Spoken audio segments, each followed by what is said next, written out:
Chers amis, bonjour. Nous sommes le vendredi 26 mai 2023. Il est 8h15. Quelques news de l'Arménie, de l'Artsakh et de la diaspora arménienne. Pour la dernière fois, donc ce soir, donc, à la musée Jean Moulin, à Bourg-les-Valences, salle Chenevier. Donc cette rencontre, donc débat d'Arménia, de l'association culturelle Arménia, autour des Arméniens. Est-ce que les Arméniens sont un peuple du passé ou d'avenir, avec une histoire glorieuse, Metzendikran, la grande Arménie, enfin l'empire arménien de Tigran le Grand, jusqu'à aujourd'hui, et le futur. Est-ce que les Arméniens ont un futur aussi, comment dirais-je, aussi beau que leur passé? Donc réponse sera donnée ce soir donc à 20h30 lors du débat d'Arménia. Bon, et puis on salue aussi le Dauphiné de Libéré, donc le quotidien, le seul quotidien d'ailleurs de la région, donc ce matin, avec un article donc voilà sur la soirée donc du débat, un petit article en fait, une annonce, voilà. Merci au Dauphiné Libéré aussi qui relaie donc les informations de l'association culturelle Arménia, comme beaucoup d'associations. Et puis mes amis en kiosque, donc ça, Priogine, donc voilà comment dire, l'ennemi public numéro 1 de l'Occident aujourd'hui, avec Wagner, enfin les fameux Wagner, et puis surtout une page de Frédéric Hensel sur l'Arménie. Donc là, le titre dit tout en fait, la grande solitude géopolitique de l'Arménie, une page sur l'Arménie, donc Figaro, l'Express de cette semaine qui est en kiosque. Voilà mes amis pour cela. Donc oui, non, je vais quand même venir en fait. La Turquie menace une nouvelle fois l'Arménie par Çavuşoğlu, donc le ministre des Affaires étrangères de Turquie, qui demande à l'Arménie de démonter la statue mémoriale des héros de l'opération Nemesis à Yerevan. Et la Turquie menace l'Arménie, menace de beaucoup de choses, de beaucoup de sanctions en fait, voilà. Et puis Çavuşoğlu qui dit que la route donc passe de la Turquie à Chouchi, bien sûr par l'Arménie. Donc du coup, l'Arménie est un obstacle pour la Turquie et le message est clair de la Turquie d'une menace, voilà, d'une menace, peut-être même d'une guerre. Donc peut-être la guerre, c'est un petit peu par l'Azerbaïdjan intermédiaire. Donc l'Azerbaïdjan, la Turquie peut déclencher une guerre. La communauté arménienne d'Istanbul a porté plainte contre l'imam turc qui a insulté les Arméniens, qui a dit préparez vos armes en fait pour en finir avec les Arméniens après la victoire, enfin après le premier tour d'Erdogan. Il pense que cet imam pense que les Arméniens sont les ennemis de l'intérieur. D'ailleurs, même la justice turque comment dirais-je, a sévi contre cet imam. On verra donc suite aux élections c'est lié aux élections présidentielles de Turquie, donc avec de grandes chances d'Erdogan de repasser encore, de rester à la présidence, puisque le nationaliste qui avait 5 et quelques % a plaidé pour voter donc en faveur d'Erdogan. A priori, Kılıçdaroğlu va perdre les élections au profit d'Erdogan. Donc on aura un super nationalisme encore une fois donc de Turquie, nationalisme et islamisme en Turquie renforcé par une réélection future qui est probable ce dimanche d'Erdogan, et ça sera encore pire qu'hier. Donc voilà, donc ce sont de mauvaises nouvelles de la démocratie en Turquie, qui va de plus en plus vers un régime très dur, voilà. Et Erdogan aura des ailes, s'il est réélu, il aura des ailes encore plus grandes ailes pour essayer d'attaquer sur tous les fronts, enfin, comme il a su le faire pendant 20 ans.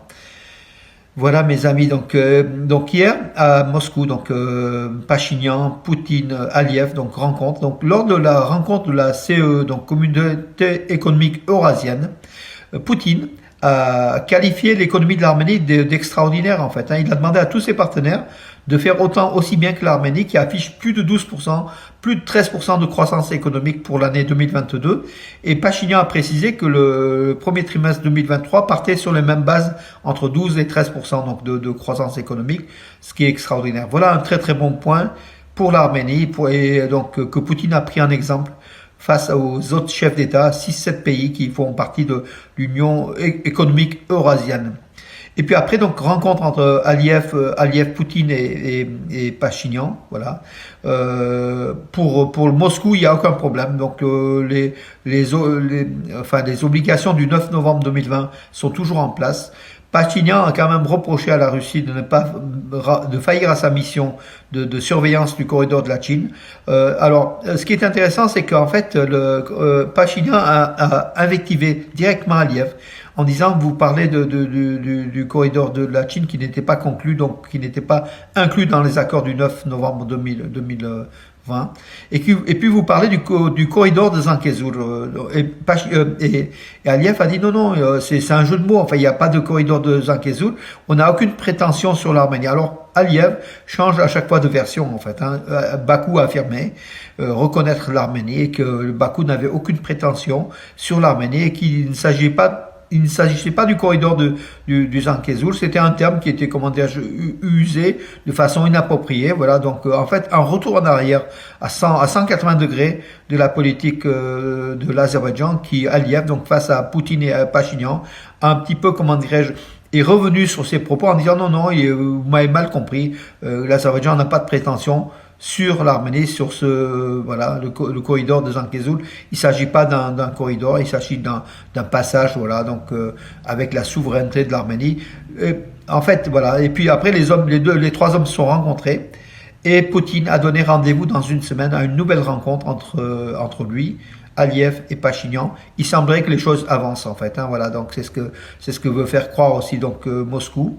On verra d'ici une semaine l'évolution donc sur le terrain. Alors le ministre russe de la Défense a souligné l'importance de la participation de l'Arménie aux manœuvres de l'OTSC. Donc Sergei Shoigu fait tout pour que l'Arménie ne se retire pas de l'OTSC, l'organisation de traité de sécurité collective. Poutine, pareil, donc demande à l'Arménie de rester. L'Arménie qui était prête à partir, aujourd'hui elle réfléchit. Il est vrai que depuis 2 ans, depuis mai 2021, l'Arménie a demandé donc à l'OTSC d'intervenir. Le territoire souverain de l'Arménie étant envahi par les soldats azéris. L'OTSC n'a pas bougé. Aujourd'hui, l'OTSC semble dire que on pourrait venir, on pourrait agir. Il faut qu'Yerevan nous donne le feu vert. Voilà donc où en est la question donc de cela. Alors le festival donc de la tonte de moutons aura lieu à Rod, près de Tatev, dans le Sunik, au sud de l'Arménie, avec compétition, cuisine, chant et danse. Donc en fait c'est un festival qui est depuis quelques années déjà. Donc ça sera le 10 juin. Il se tiendra le 10 juin dans le village de Rod, dans la communauté de Tatev. Avis aux touristes, aux très très nombreux touristes qui dopent l'économie de l'Arménie, et bravo à eux, qui sont en Arménie, donc pour aller donc voir la tonte des moutons et puis toutes les traditions arméniennes autour de la ferme, autour justement du monde rural, autour de la production des plats arméniens traditionnels.